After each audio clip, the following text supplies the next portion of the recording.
Assalamualaikum and what's up guys, hope you all are in good of your spirits. So guys, if you haven't subscribed my channel, do subscribe it and please share it with all your friends and fellows so that it might help them as well. So starting with chapter 12, that is your joints of lower limb. ठीक है, joints आपने जितने भी upper limb, lower limb या thorax के होंगे वो आपने स्नेल्स से ही पढ़ने हैं, ठीक है।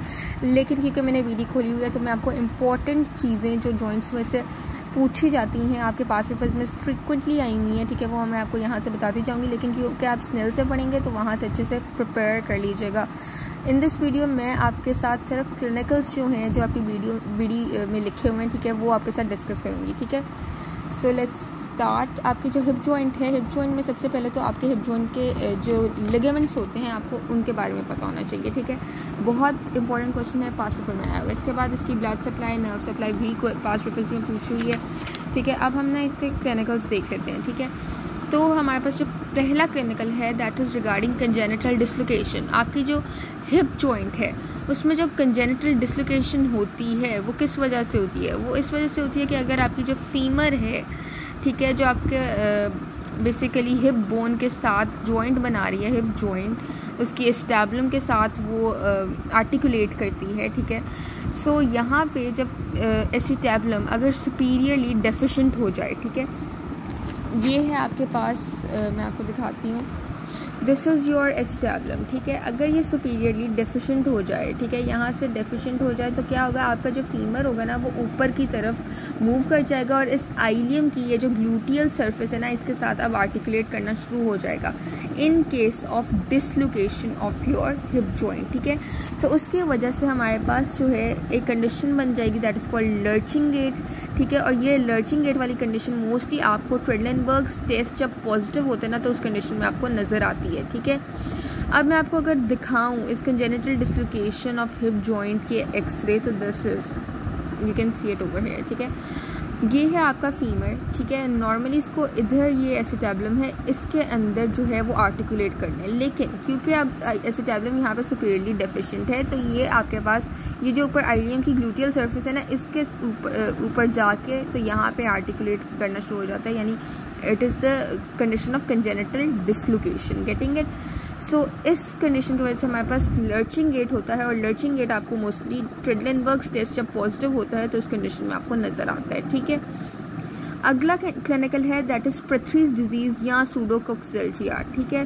अब इसमें वो क्या कह रहे हैं कि अगर आपकी फीमर का हेड, ये है आपकी फीमर, ये है उसकी हेड, अगर फीमर की हेड जो है वो फ्लैटन हो गई है या वो डिस्ट्रक्ट कर गई है, ठीक है, तो उसकी वजह से जो आपकी हिप जॉइंट के दरमियान जो स्पेस बनती है ना, ये तो वैसे है ही डिस्लोकेटेड जॉइंट, सपोज अगर ये है हिप जॉइंट के दरमियान थोड़ी सी स्पेस बनती है, ठीक है। अब ये स्पेस जो है ना वो ज़रा ज़्यादा हो जाएगी इन केस ऑफ प्रेथरीज डिजीज़ या सूडोकोक्सेल्जिया, ठीक है। क्या होता है इसमें, आपकी जो फीमर की हेड है जब वो फ्लैटन हो गई या डिस्ट्रक्ट हो गई तो उसकी वजह से जो आपको जॉइंट स्पेस नज़र आएगी एक्सरेज में वो थोड़ी ज़्यादा इंक्रीज नज़र आएगी इन केस ऑफ प्रेथरीज डिजीज़ या सूडोकोक्सेल्जिया। अब हमारे पास ना मैं आपको दिखाऊं अगर ये वाली डायग्राम तो आप देख सकते हैं, ये है फीमर बोन, ठीक है। फीमर बोन की ये है नेक और ये नीचे है इसकी शाफ्ट। नेक शाफ्ट एंगल जो बनता है इस फीमर बोन का उसे हम एंगल ऑफ इंक्लाइनेशन भी कहते हैं। ये है ये नेक शाफ्ट एंगल, ठीक है। ये है नॉर्मल नेक और शाफ्ट का एंगल ऑफ इंक्लाइनेशन। चिल्ड्रन में इसकी वैल्यू होती है 150 डिग्रीज और अगर हम एडल्ट्स की बात करें तो उसमें होती है 127 डिग्रीज, ठीक है। अब अगर ये एंगल जो है वो डिक्रीज़ कर जाता है, ठीक है, यहाँ पे आ गई फीमर की नेक, ठीक है, और ये शाफ्ट के साथ एक एंगल बन रहा है, ये एंगल थोड़ा कम हो गया, डिक्रीज कर गया है, तो दिस इज कोएक्सावेराज कंडीशन, ठीक है। इस कंडीशन को हम कोएक्सावेरा कहते हैं जिसमें नेक शाफ्ट एंगल या एंगल ऑफ इंक्लाइनेशन जो है वो कम हो जाए। अगर हमारे पास नेक शाफ्ट एंगल या एंगल ऑफ इंक्लाइनेशन ज़्यादा हो जाए, ठीक है, ये देखें नॉर्मल ये था लेकिन अब ये इतना हो गया है, ठीक है, ये एंगल ज़्यादा हो गया है, तो दिस इज़ कॉल्ड कोएक्सावेल्गा, ठीक है। इस कंडीशन को हम कोएक्सावेल्गा कहेंगे। आई होप आई एम क्लियर, ठीक है। अगला क्लिनिकल अब हम देखते हैं कि अगर हमारे पास हिप जॉइंट की डिसलोकेशंस हम देखें ना तो वो मोस्टली पोस्टीरियर डिसलोकेशंस होती हैं, ठीक है। सबसे कॉमन आपकी पोस्टीरियर डिसलोकेशंस ऑफ हिप जॉइंट होती हैं। एंटीरियर डिसलोकेशंस बहुत कम कॉमन होती हैं और सेंटर में जो डिसलोकेशंस होती हैं वो तो बहुत ही रेयर होती हैं। अब क्योंकि आपकी पोस्टीरियर डिसलोकेशन ही आपको मोस्टली नजर आएंगी तो उसमें जो नर्व डैमेज होगी या इंजर होगी that is the sciatic nerve, very important point, ठीक है, आपको ये पता होना चाहिए कि हिप जॉइंट की डिसलोकेशंस, पोस्टीरियर डिसलोकेशंस में कौन सी नर्व डैमेज होती है, दैट इज शियाटिक नर्व, ठीक है। फिर हमारे पास अगर इंजरी हो जाए in the region of hip joint, ठीक है, तो उसकी वजह से क्या होता है कि आपका जो लोअर लिम्ब है वो शॉर्टन कर जाता है, ठीक है। अब किस तरह से हम लोअर लिम्ब की नॉर्मल लेंथ देखते हैं, ठीक है, ये है आपके हिप बोन और ये है इसकी एंटीरियर सुपीरियर आइलियक स्पाइन, ठीक है। एंटीरियर सुपीरियर आइलियक स्पाइन से लेकर आपकी जो मीडियल मेलियोलस होता है ना, वहाँ तक हम बेसिकली लोअर लिम्ब को मेजर करते हैं, उसकी एक्यूरेट या एक्चुअल जो है लेंथ होती है लोअर लिम्ब की, ठीक है। अब अगर हमारे पास कोई हिप जॉइंट की इंजरी हो गई तो आपकी जो लोअर लिम्ब की लेंथ है ना वो शॉर्टन कर जाएगी, तो ये इन्होंने इधर इस पॉइंट में लिखा हुआ है, ठीक है। अगला उन्होंने रेफर्ड पेन डिस्कस किया हुआ है कि हमारे पास जो ट्यूबरकुलोसिस की तरह डिजीज़ होती हैं, ठीक है, जितनी भी ट्यूबरकुलोसिस या और कोई हिप जॉइंट की डिजीज़ हो गई है, ठीक है, तो उससे क्या होगा कि आपकी पेन जो है हिप जॉइंट से नी जॉइंट की तरफ जो है वो रेफ़र हो जाती है। क्यों? क्योंकि हमारे पास कॉमन नर्व सप्लाई होती है इन दोनों जॉइंट्स की, नी जॉइंट और हिप जॉइंट की, क्योंकि कॉमन नर्व सप्लाई है, तो जितनी भी आपकी हिप जॉइंट की डिजीज़ होती हैं लाइक ट्यूबरकुलोसिस, उसकी वजह से पेन हमेशा जो है वो नी जॉइंट की तरफ भी रेफ़र होती है, that is called referred pain, ठीक है।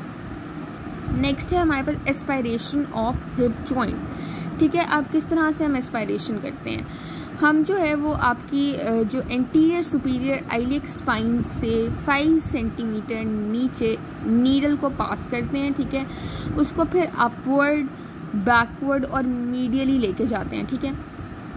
इसको हम इस तरह से भी कर सकते हैं कि अगर हम नीडल को पास करें फ्रॉम द साइड, ठीक है, from the posterior edge of the greater trochanter, ठीक है, उसको फिर हम अपवर्ड या मीडियली लेके जाएं, ठीक है, और उसको जो है वो पैरेलल ले जाएं उसके बाद to the neck of the femur, तो इस तरह से भी हम एस्पायरेशन ऑफ हिप जॉइंट कर सकते हैं। सो 2 तरीके मैंने आपको बता दिए एस्पायरेशन ऑफ हिप जॉइंट के, ठीक है, ये आप लोग देख लीजिएगा। नेक्स्ट है हमारे पास कि कौन सी हिप जॉइंट की डिजीज़ेज़ हैं जो आपको एज के साथ साथ जो है वो नज़र आ सकती हैं। लाइक बिलो 5 ईयर्स की अगर एज है तो उसमें आपको कंजेनिटल डिसलोकेशन या ट्यूबरकुलोसिस नज़र आ सकती है। 5 to 10 ईयर्स की एज में आपको प्रेथरीज डिजीज़ नज़र आ सकती है, ठीक है, ये दोनों हमने डिस्कस कर ली हैं। फिर 10 to 20 ईयर्स में आपको कोएक्सा वेरा वाली कंडीशन नज़र आ सकती है, यानी जो आपका नेक शाफ्ट एंगल है वो डिक्रीज़ कर गया है। ये और जो अबव 40 ईयर्स वाली एज है उसमें आपको ऑस्टियोआर्थराइटिस वाली कंडीशन नज़र आ सकती है, यानी जॉइंट्स की डिजीज़, ठीक है। सो आई होप ये भी आपको पॉइंट क्लियर हो गया। फिर आपके जो हिप जॉइंट में अगर आर्थराइटिस हो जाए, ठीक है, तो उससे क्या होगा कि आपकी जो जॉइंट की पोजीशन है वो पार्शली फ्लेक्स्ड हो जाती है, ठीक है, इसके साथ साथ एबडक्ट भी हो जाती है और लैटरली रोटेट भी कर जाती है, ठीक है। अगर आपके पास जो फीमर की नेक है वहाँ पे कोई फ्रैक्चर हो जाए तो उससे हम कहते हैं कि दिस इज सब कैपिटल फ्रैक्चर, ठीक है। नेक ऑफ फीमर का फ्रैक्चर हो जाए तो सब कैपिटल फ्रैक्चर। अगर आपके पास हेड ऑफ फीमर का फ्रैक्चर हो जाए उससे हम सर्वाइकल फ्रैक्चर कहते हैं, ठीक है। और अगर आपके पास बेसल सरफेस पे नियर द ट्रोकेंटर्स हो जाए, ठीक है, तो उसे हम बेसल फ्रैक्चर कहेंगे। नियर द ट्रोकेंटर्स अगर कोई फ्रैक्चर हो जाए तो हम उसे बेसल फ्रैक्चर कहेंगे। अगर हमारे पास मिडल के करीब तो सर्वाइकल फ्रैक्चर, हेड के करीब तो सब कैपिटल फ्रैक्चर, ठीक है। फीमर के जितने भी नेक के फ्रैक्चर्स हैं, ठीक है, वो हमारे पास सब कैपिटल हो सकते हैं, सर्वाइकल हो सकते हैं या बेसल हो सकते हैं। मैं दोबारा बता रही हूँ, शायद मैंने थोड़ा सा जो है वो उल्टा बोल दिया, तो दोबारा सुन लें कि हमारे पास जो नेक ऑफ फीमर के फ्रैक्चर्स हैं वो सब कैपिटल हो सकते हैं, सर्वाइकल हो सकते हैं, बेसल हो सकते हैं। सब कैपिटल यानी हेड के करीब जो फ्रैक्चर हुआ, सर्वाइकल यानी जो मिडल ऑफ नेक में फ्रैक्चर हुआ, ठीक है, और बेसल फ्रैक्चर यानी जो आपके ट्रोकेंटर्स ऑफ फीमर हैं उनके करीब कोई फ्रैक्चर हो गया, ठीक है। अब हमारे पास नेक्स्ट क्लिनिकल है related to hip joint, that is the avascular necrosis of the head of femur basically, ठीक है। इसमें होता ही है कि आपको पता है हेड ऑफ फीमर को सप्लाई कर रही होती है रेटिनैकुलर आर्टरीज, ठीक है। अब हमारे पास अगर सब कैपिटल फ्रैक्चर्स हो जाएं, यानी आपकी जो फीमर की नेक का फ्रैक्चर है वो हो जाए, ठीक है, नियर द हेड, ठीक है। अब उसमें क्या होगा कि आपके पास एवेस्कुलर नेक्रोसिस हो जाएगी, क्योंकि जो रेटिनैकुलर आर्टरीज हैं वो जो है बेसिकली डैमेज हो जाती हैं, ठीक है। और ये मोस्टली एवेस्कुलर नेक्रोसिस आपको नज़र ही सब कैपिटल फ्रैक्चर्स में नज़र आता है, बहुत कम आपको बेजल फ्रैक्चर्स में नज़र आता है, ठीक है। तो ये जो फ्रैक्चर्स हैं ये आपको ओल्ड एज में मोस्टली नज़र आएंगे between the age of 40 to 60 years, ठीक है। फीमर नेक फ्रैक्चर्स जो हैं ये मोस्टली आपको ट्रिवियल इंजरी से प्रोड्यूस होती हुई नज़र आएंगी, ठीक है। देन इज ट्रोकेंटेरिक फ्रैक्चर, ठीक है। अब ट्रोकेंटर आपको पता है ये होता है फीमर में, ये यहाँ पे होता है trochanter, this is the greater trochanter, और एक होता है लेसर ट्रोकेंटर, वो इस डायग्राम में नजर नहीं आ रहा, ठीक है। अब हमारे पास ट्रोकेंटेरिक फ्रैक्चर जो है वो इंटर ट्रोकेंटेरिक फ्रैक्चर भी हो सकते हैं, यानी दो ट्रोकेंटर्स आपके ग्रेटर और लेसर ट्रोकेंटर के दरमियान अगर कोई फ्रैक्चर हो जाए इंटर ट्रोकेंटेरिक भी हो सकता है, या फिर सब ट्रोकेंटेरिक, या किसी एक ट्रोकेंटर के नीचे अगर फ्रैक्चर हो गया तो उसे हम सब ट्रोकेंटेरिक फ्रैक्चर कहते हैं, ठीक है। तो ट्रोकेंटेरिक फ्रैक्चर्स में भी इंटर और सब ट्रोकेंटेरिक फ्रैक्चर्स, ठीक है। अब ये जो फ्रैक्चर्स हैं ये हमारे पास स्ट्रॉन्ग एडल्ट सब्जेक्ट्स में नज़र आएंगे, ठीक है, और एक स्वेयर वायलेंट इंजरीज़ की वजह से प्रोड्यूस होती हैं। फिर हमारे पास नेक्स्ट है शेंटन्स लाइन, ठीक है। शेंटन्स लाइन क्या है, ये आपको मोस्टली एक्सरेज में नज़र आती है, ठीक है। ये कॉन्टीन्यूस कर्व है जो आपकी ऑब्चुलेटर फोरामेन के अपर बॉर्डर और जो आपका जो फीमर की नेक का लोअर बॉर्डर है उसके दरमियान जो है ये लाइन बनती है, ठीक है। उसे हम शेंटन्स लाइन कहते हैं। ऑब्चुलेटर फोरामेन के अपर बॉर्डर और जो आपकी नेक ऑफ फीमर के लोअर बॉर्डर के दरमियान एक कॉन्टिन्यूस कर्व की फॉर्म में लाइन होती है जो आपको एक्सरेज में नजर आती है, दैट इज कॉल्ड शेंटन्स लाइन, ठीक है। अब हमारे पास जब नेक ऑफ फीमर का ये है नेक ऑफ फीमर, यहाँ पे कोई फ्रैक्चर हो गया तो उसकी वजह से ये जो लाइन है ये एबनॉर्मल हो जाती है, ठीक है। आई होप आई एम क्लियर, ठीक है। आगे हम देखते हैं, ये देखिए ये डायग्राम्स में उन्होंने एवेस्कुलर नेक्रोसिस बताया हुआ है, ठीक है, नेक और ट्रोकेंटेरिक फ्रैक्चर्स बताए हुए हैं, तो यहाँ से भी आप एक बार लिख लीजिएगा, ठीक है। एवेस्कुलर नेक्रोसिस बहुत इंपॉर्टेंट है, पास्ट पेपर्स में आया हुआ है, ठीक है। Then is the knee joint. तो नी जॉइंट में अच्छा हर जॉइंट के आपको टाइप्स लाजमी पता होनी चाहिए, लिगामेंट्स भी लाजमी पता होनी चाहिए। लिगामेंट्स तो बहुत ज़्यादा पास्ट पेपर्स में पूछते हैं, ठीक है।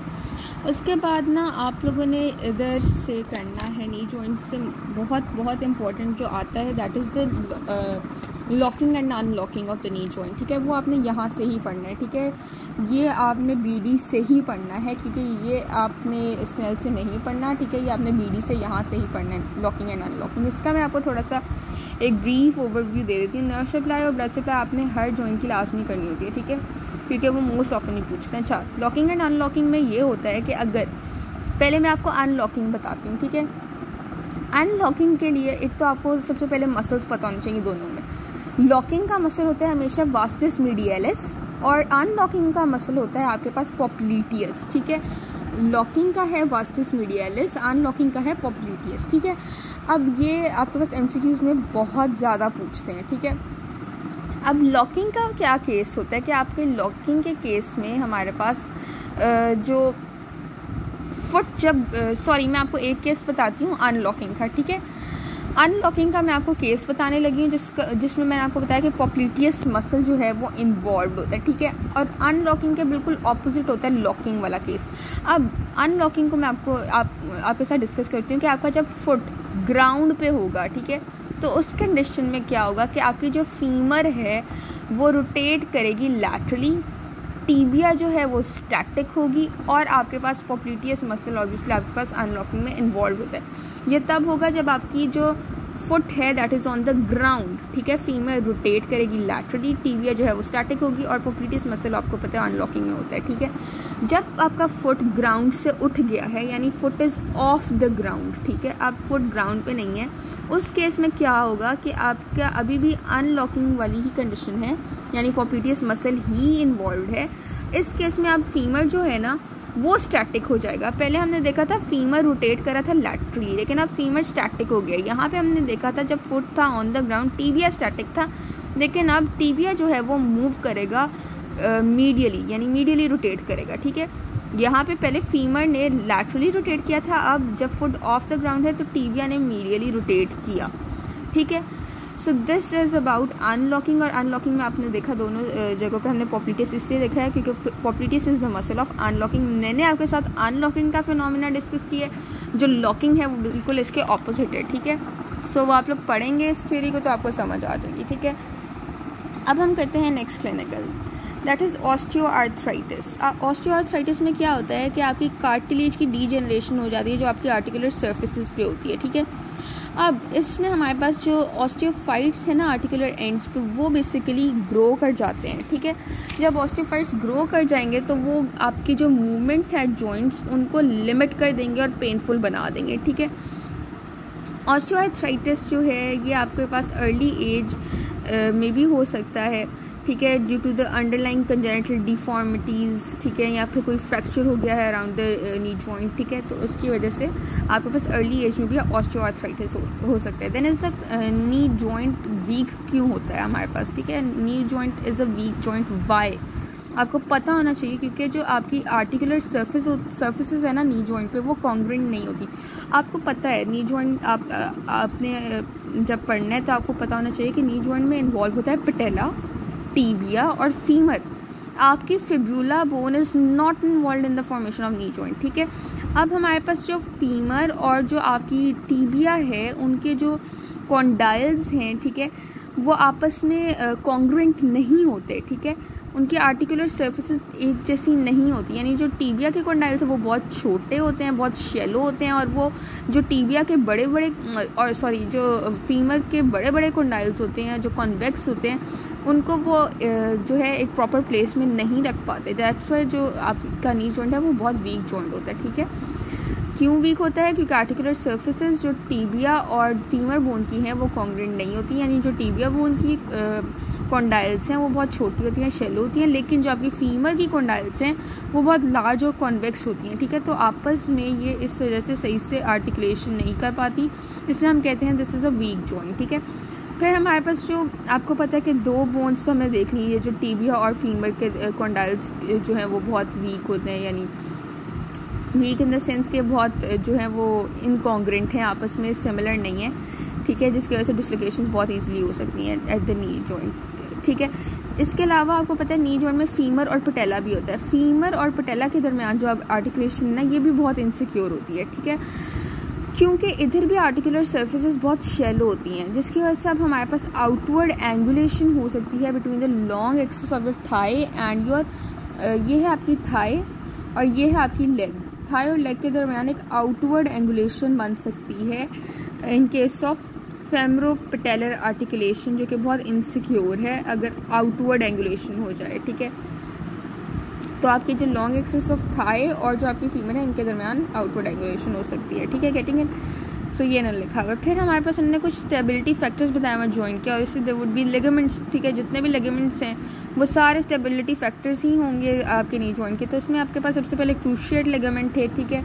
क्रूशिएट लिगामेंट के बाद यहाँ पे आप देख सकते हैं ये cruciate ligaments, anterior posterior cruciate ligaments हैं ये, जो कि टियर हो चुके हैं, ठीक है, ये रप्चर्ड हैं, लेकिन नॉर्मली यहाँ पे होते हैं क्रूशिएट लिगामेंट्स, ठीक है। इसके अलावा कुछ आपके पास कोलैटरल लिगामेंट्स होते हैं, जो कि आपके क्रूशिएट लिगामेंट्स तो आपके एंटीरियर पोस्टीरियर होते हैं ना, anterior cruciate ligament posterior, so obviously they would maintain anterior posterior stability. फिर आपके जो कोलैटरल लिगामेंट्स हैं वो साइड पे होते हैं, ये देखें, टीबिया के साइड पे टीबियल कोलैटरल लिगामेंट और फिबुला के साइड पे होता है फिबुलर कोलैटरल लिगामेंट। यहाँ पे इस केस में ये रप्चर्ड हैं, ठीक है, ये टीबियल वाला रप्चर्ड है, यहाँ फिबुलर वाला रप्चर्ड है, ठीक है। सो ये इन्होंने दिखाया हुआ है कि साइड टू साइड स्टेबिलिटी जो है कोलैटरल लिगामेंट्स जो है वो मेंटेन करते हैं। इसके बाद और भी बहुत सारे लिगामेंट्स होते हैं जो आपके कैप्सूल को स्ट्रेंथन कर रहे होते हैं, वो भी आपके नी जॉइंट को स्टेबल करते हैं। इसके बाद ना एक इलियोटिबियल ट्रैक होता है आपके पास थाई में। ये होता क्या है इलियोटिबियल ट्रैक? आपकी जो थाई की फेशिया होती है ना उसे हम कहते हैं फेशिया लैटा, ठीक है।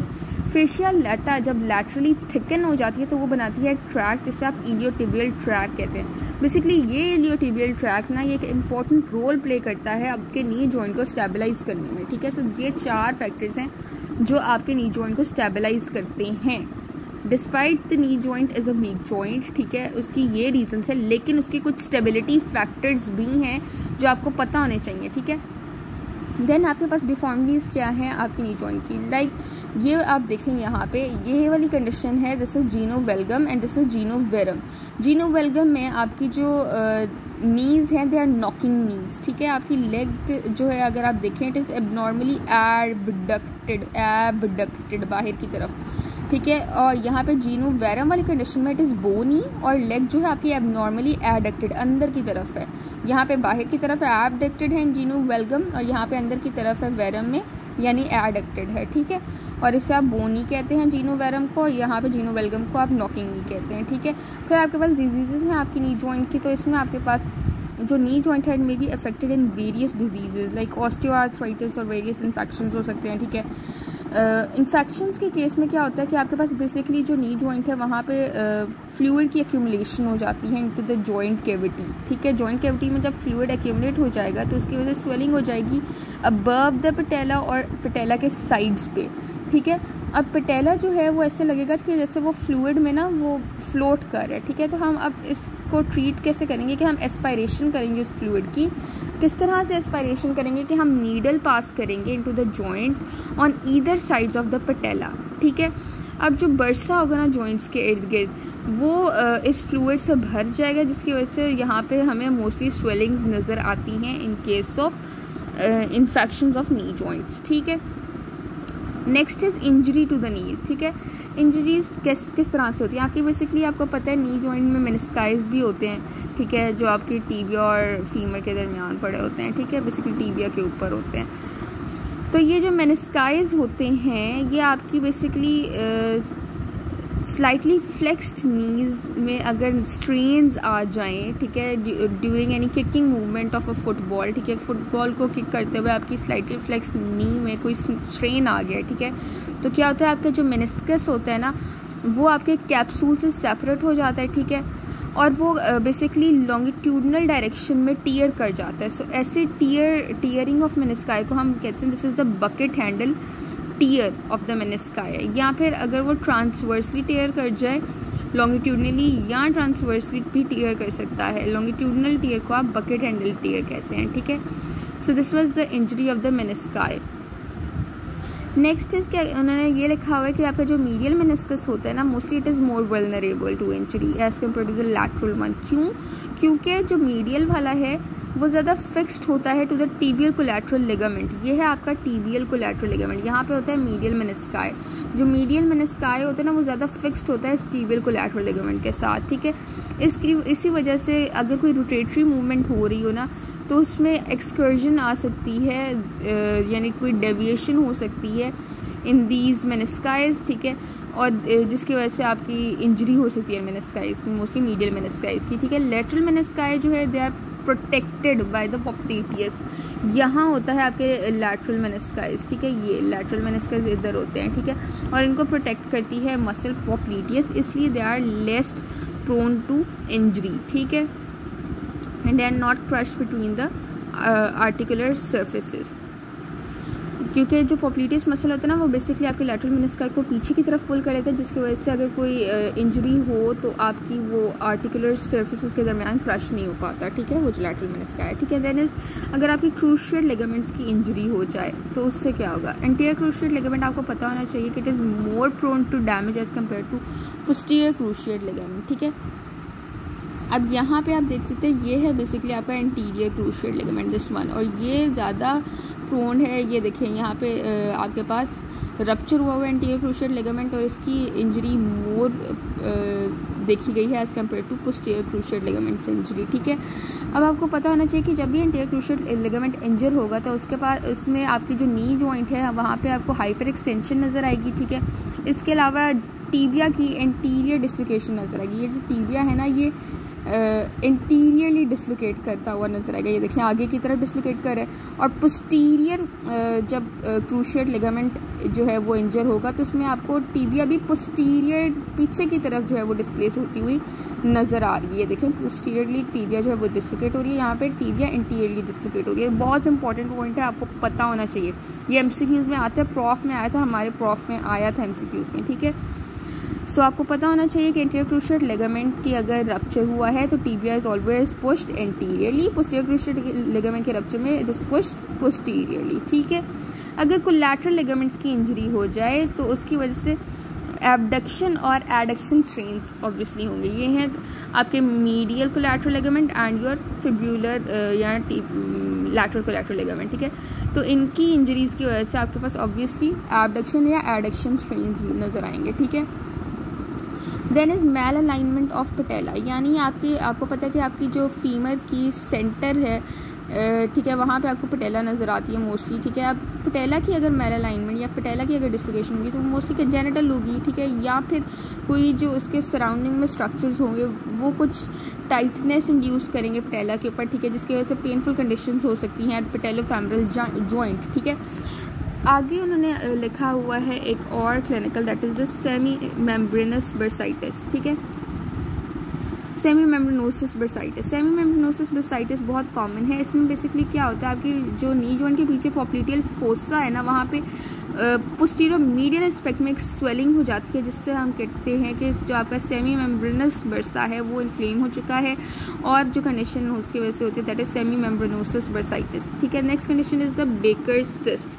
बेकर्स सिस्ट में अब आपके पास क्या होता है कि आपकी जो नी जॉइंट है वहाँ पे किसी भी ऑस्टियोआर्थराइटिस की वजह से एक स्वेलिंग बन जाती है, और वो स्वेलिंग किस तरह से होती है कि आपके जो कैप्सूल है नी जॉइंट का, उसके पोस्टीरियर पार्ट में एक होल बनेगा, और उस होल में से जो साइनोवियल मेम्ब्रेन है वो प्रोट्रूड करेगी, और बेसिकली ये जो स्वेलिंग है in that mostly occurs in case of osteoarthritis of knee joint, इसे हम बेकर सिस्ट कहते हैं, ठीक है।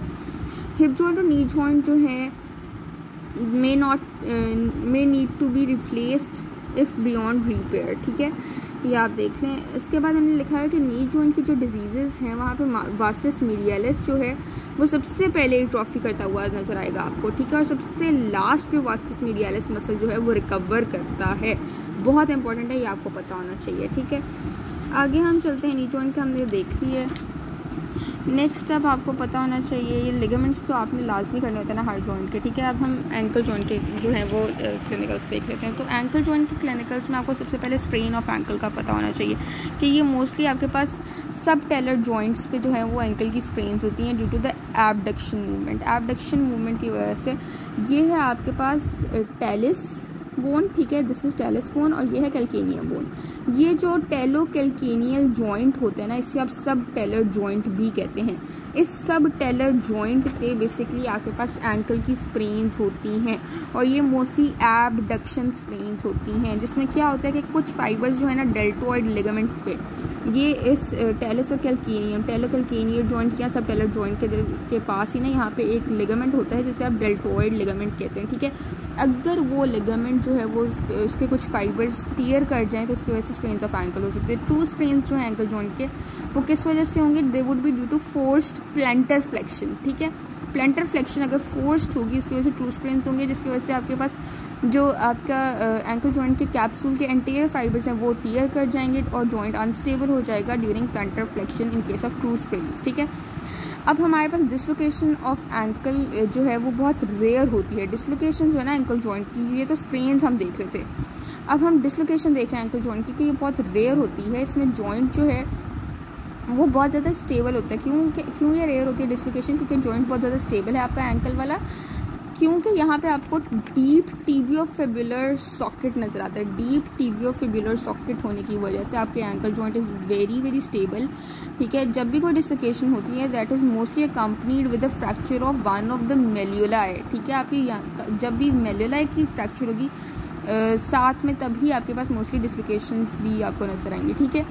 नेक्स्ट वो कहता है कि एक्यूट स्प्रेन्स जो है लैटरल एंकल पे जो एक्यूट स्प्रेन्स हैं वो किस वजह से होती है, अगर आपका फुट जो है वो प्लांटर फ्लेक्स किया जाए, ठीक है, या फिर एक्सेसिवली इन्वर्ट हो जाए, ठीक है। तो उससे क्या होगा, जो आपके लैटरल लिगामेंट्स है ना एंकल जॉइंट के वो टियर कर जाएंगे, जिसकी वजह से पेन और स्वेलिंग होगी, ठीक है। अब ये था एक्यूट स्प्रेन किसका, लैटरल एंकल का। अब मीडियल एंकल का एक्यूट स्प्रेन क्या होगा, किस वजह से होगा कि अगर एक्सेसिव इवर्जन हो जाए, जिसकी वजह से आपका जो स्ट्रॉन्ग डेल्टोइड लिगामेंट होता है मीडियल साइड पे, डेल्टोइड लिगामेंट हमेशा मीडियल साइड पे होता है, ठीक है। तो जो आपका स्ट्रॉन्ग डेल्टोइड लिगामेंट होगा एक्सेसिव इवर्जन की वजह से वो बेसिकली टियर कर जाएगा, और ये वैसे बहुत कम नजर आता है, लेस कॉमन है, और इस वजह से ही आपके पास acute sprains of medial ankle होती है, ठीक है। Then is the optimal position of the ankle, ठीक है। ऑप्टिमल पोजीशन जो है एंकल की बहुत ज़रूरी है ताकि आपके पास एंकलोसिस ना हो जाए, ठीक है। एंकलोसिस यानी जो एबनॉर्मल स्टिफनिंग है या इमोबिलिटी है आपके जॉइंट की due to the fusion of bones, वो ना हो जाए, ठीक है। इसके लिए आपके पास ऑप्टिमल पोजीशन जो है एंकल जॉइंट की वो बहुत ज़रूरी होती है, ठीक है। उसके बाद इंजेक्शंस जो हैं आप देते हैं इनटू द एंकल जॉइंट। इसमें बेसिकली जो नीडल आप किस तरह से पास करते हैं, नीडल आप पास करते हैं आपके जो एक्सटेंसर हेल्यूसिस लॉन्गस और टिबियालिस इंटीरियर मसल है उसके दरमियान आप जो है वो नीडल पास करेंगे। एक्सटेंसर हेल्यूसिस लॉन्गस के टेंडन और टिबियालिस इंटीरियर मसल के दरमियान आप इंजेक्शन जो है वो इंजेक्ट करते हैं इनटू द एंकल जॉइंट, ठीक है, विद पार्शली फ्लेक्स्ड एंगल। हमेशा इसका जब इंजेक्शन देंगे तो एंकल आपका किस तरह से होगा, partially flexed, partially planter flexed ankle होगा, ठीक है। अब जब भी वॉकिंग की कंडीशन होगी तो प्लांटर फ्लेक्सेस हमेशा आपको पता है कि हील को आपके ग्राउंड से रेज करते हैं, ठीक है, हील को ग्राउंड से रेज करेंगे, ठीक है। और डॉर्सी फ्लेक्सेस क्या करेंगे, ये आपकी जो 4 फुट है उससे रेज करेंगे फ्रॉम द ग्राउंड, तो यही लिखा हुआ है, ठीक है। आगे है हमारे पास एक और क्लिनिकल कि हमारा जो इंफीरियर टिबियोफिबुलर जॉइंट है ये बहुत स्ट्रॉन्ग होता है, ठीक है। जो स्ट्रेंथ है लिगामेंट्स की जो आपके lower end of tibia fibula को जॉइन करते हैं, ये इंपॉर्टेंट फैक्टर होता है to maintain the ankle joint's integrity, ठीक है। उसके बाद मैंने लिखा हुआ है कि जो आपका जो लैटरल मेलियोलस है यहाँ पे स्लाइट मूवमेंट्स होती हैं, ठीक है, जो क्या प्रोवाइड करती हैं हमारे पास bowing of the ankle joint provide करती हैं या suppleness of the ankle joint provide करती हैं, ठीक है। नेक्स्ट है हमारे पास लास्ट जो आपका गेटिंग या वॉकिंग है, ये आप लोगों ने यहाँ से बस एक रीड दे दीजिएगा, लेकिन ये आपने लाजमी करना है फ्रॉम KLM एक टेबल लिखा हुआ है, वो आप बहुत अच्छे से पढ़ लीजिएगा, वो कर लेंगे काफ़ी होगा, मोर देन एनफ, ठीक है। और डायग्रामेटिकली इसके लिए सेल्फलेस की वीडियो देख लीजिएगा, सेल्फलेस मेडिकल्स की, ठीक है। अच्छा, क्लिनिकल्स अब हम देख लेते हैं रिगार्डिंग एंकल जॉइंट। तो इसमें फीमेल्स का आपको पता है कि वो हील्स पहनती हैं, ठीक है। अब अगर वो 5 सेंटीमीटर से ज़्यादा वाली हील्स पहने ना तो उसकी वजह से उनकी जो बैक और लोअर लिम्स हैं उस पर काफ़ी स्ट्रेस पड़ता है, ठीक है। उनकी स्पाइन जो है वो फॉरवर्ड पुश हो जाती है, नीज एक्सेसिवली बेंट हो जाते हैं, ठीक है, जिसकी वजह से उनके जो मसल्स और लिगामेंट्स हैं ना उनके ऊपर काफ़ी पुल पड़ जाता है, ठीक है, वो काफ़ी ज़्यादा पुल हो जाते हैं। अब हाई हील्स पहनने की वजह से जो उनकी बॉडी की सेंटर ऑफ ग्रेविटी है ना वो भी नॉर्मल पोजीशन से थोड़ी सी शिफ्ट कर जाती है, ठीक है। अब ऐसी कंडीशंस जो डेवलप होती हैं बेसिकली हाई हील्स पहनने की वजह से, उनमें हम कहते हैं फैशनेबल डिजीज़ेस। इनमें क्या होता है बेसिकली आपके मीडियल और लैटरल लिगामेंट्स जो हैं उनमें स्प्रेन्स आ जाता है at ankle joints. Ankle joint पे आपके मीडियल और लैटरल लिगामेंट्स में स्प्रेन आ जाता है, ठीक है। नेक्स्ट उन्होंने लिखा हुआ है कि हमारे पास कुछ फुट की जॉइंट्स में डिफॉर्मिटीज़ नज़र आती है, लाइक मैलिश टो होगा तो इस तरह होगा, हैमर टो होगा इस तरह होगा, क्लॉ टो होगा तो इस तरह होगा, ठीक है। देन उन्होंने लिखा हुआ है कि हमारे पास आर्थ्रोस्कोपी हम करते हैं, ठीक है, हम जॉइंट्स को स्टडी करने के लिए, ठीक है, बाय सम स्पेशल इंस्ट्रूमेंट्स, ठीक है, उससे हम कहते हैं आर्थ्रोस्कोपी। और जो इंस्ट्रूमेंट यूज़ करते हैं हम आर्थ्रोस्कोप यूज़ करते हैं टू स्टडी जॉइंट्स, ठीक है। अगर हम ये हिप जॉइंट को स्टडी करना है तो हम किस तरह से आर्थ्रोस्कोप को इंसर्ट करेंगे हिप जॉइंट में कि हम जो इंस्ट्रूमेंट है ना उससे हम फेमरल पल्स जहाँ से पेल्पेट करते हैं वहाँ से 4 सेंटीमीटर लैटरल और आपके जो इंग्वाइनल लिगामेंट से 4 सेंटीमीटर नीचे जो है इंस्ट्रूमेंट को इंसर्ट करेंगे इन द हिप जॉइंट, ठीक है। अगर हम नी जॉइंट की बात करें तो उसमें हम आर्थ्रोस्कोप को इंसर्ट करते हैं सेमीफ्लेक्स नी जॉइंट के सामने, और एंकल जॉइंट में हम इंस्ट्रूमेंट को हमेशा इंट्रोड्यूस करेंगे उसको हम इंट्रोड्यूस करेंगे into the tendon of the medial to the tendon of the tibialis anterior muscle, ठीक है। एंकल जॉइंट में हम medial to the tendon of tibialis anterior muscle जो है वो आर्थ्रोस्कोप को इंसर्ट करेंगे, ठीक है। और हमने जब एंकल जॉइंट में हम इंसर्ट कर रहे हैं ना तो हमने काफ़ी ध्यान रखना है कि हम कहीं ग्रेट सेफनेस वेन को जो है ना वो डैमेज ना कर दें। Then is next condition called hallux valgus. इसमें क्या होता है, ये मोस्टली आप जब तंग जूते पहनते हैं ना, तंग जूते पहनने की वजह से क्या होता है कि आपके जो ग्रेट टो है वो लैटरली पुश हो जाता है, ठीक है, जिसकी वजह से आपकी सिजमोइड बोन डिसलोकेट हो जाती है, ठीक है। कुछ लोगों का पाँव आपने देखा होगा कि उनका ये अंगूठा होता है बड़ा वाला, उसके बाद ये उस तरह नॉर्मल होता है ना, तो वो कुछ इस तरह से और बाकी उसके ऊपर इस तरह से, ठीक है। जब ये आपका लैटरली जो है पुश हो जाए, ठीक है, तो उसकी वजह से हमारे पास सॉरी हाँ जी ये यस लैटरली पुश हो रहा है, ठीक है। तो उसकी वजह से हमारे पास क्या होगा कि हमारे पास हेलिक्स वेल्गस वाली कंडीशन होगी। Grade 2 is push laterally due to ill fitting of shoes, ठीक है। और सिजोमॉइड बोन इस केस में डिसलोकेट हो जाएगी, ठीक है। जो आपकी फर्स्ट मेटाटार्सल बोन है वो मीडियली चली जाएगी, फर्स्ट मेटाटार्सल बोन मीडियली चली जाएगी। इसके बाद आपका जो एडवेंटिशियस बर्सा है वो डेवलप हो जाएगा यहाँ पे, ठीक है। यानी आपका जो बर्सा टेंडोकैल्किनियस के ऊपर है वो फ्रिक्शन की वजह से एडवेंटिशियस बर्सा बन जाएगा, ठीक है। और आपके जो टोज़ हैं वो डिफॉर्म हो जाएंगे जॉइंट्स के रीजन्स में, ठीक है। और क्लॉड टो वाली कंडीशन आपको नज़र आएगी, मोस्टली दिस वन कंडीशन जो है आपको नज़र आएगी in case of hallux valgus, ठीक है। So I hope I am clear. अगर आपकी जो टोज़ हैं वो फ्रैक्चर हो जाएं तो उसको हम किस तरह से बैंडेज करते हैं विद एडजस्टेंट टोज़, ऑब्वियसली हम बॉडी स्प्लिंट करते हैं। सो यहाँ पे आपके जो क्लिनिकल्स हैं जॉइंट्स वाले चैप्टर के वो कंप्लीट हो गए हैं। आई होप आपको समझ आ गई है। ये आप लोग लाजमी कर लीजिएगा, ठीक है। ये लॉकिंग अनलॉकिंग का यहाँ से आपको अच्छा सा एक ओवरव्यू मिल जाएगा और ये क्लिनिकल्स भी आपने करने होते हैं। सो आई होप आपको समझ आ गई है। Thanks for watching.